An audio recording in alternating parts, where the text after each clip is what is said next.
Bonjour, moi c'est Nicolas. Je suis ingénieur diplômé par Mines Saint-Étienne en système électronique embarqué et aujourd'hui j'aimerais vous parler de mon parcours. C'est parti! Tout commence en septembre 2022. Tout juste sorti de l'IUT, je commence mon alternance chez Thales où j'ai la chance de travailler dans un domaine passionnant, l'aéronautique et plus particulièrement les drones. J'y ai mené une étude technique sur la conception d'un radioaltimètre miniaturisé à partir d'une feuille blanche.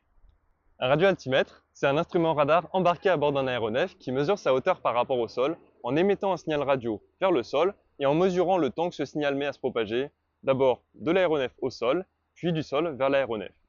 Aujourd'hui, Thales en propose toute une gamme. En revanche, ce sont des systèmes qui sont encombrants et aucun d'entre eux ne répond vraiment aux besoins des drones de petite taille.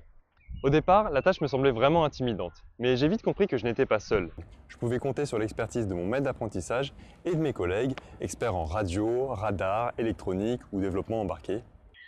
Vu la nature du projet, j'ai forcément beaucoup appris sur le plan technique.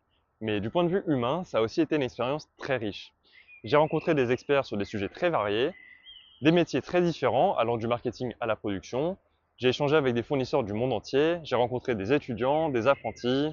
Le moment le plus marquant de mon apprentissage, c'est quand j'ai monté un partenariat avec une école d'ingénieurs en Normandie. Je suis allé pitcher mon projet devant ces 400 étudiants pour en sélectionner 6 hyper motivés qui ont travaillé pendant 150 heures sur la modélisation, la conception et la simulation des antennes de mon radioaltimètre avec un résultat vraiment solide à la fin.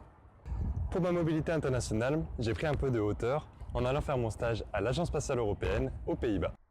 Là-bas, j'ai roulé plusieurs milliers de kilomètres à vélo, j'ai vu des champs de tulipes en fleurs, j'ai rencontré des gens venant de toute l'Europe, mais j'ai surtout travaillé sur la conception de nouveaux satellites de positionnement qui ont été mis en orbite le mois dernier. Si jusque-là, j'avais beaucoup abordé l'électronique et les radiofréquences, j'ai pu explorer davantage les télécommunications et le traitement du signal, en abordant des thématiques de pointe et en signant mon premier article scientifique en tant que co-auteur.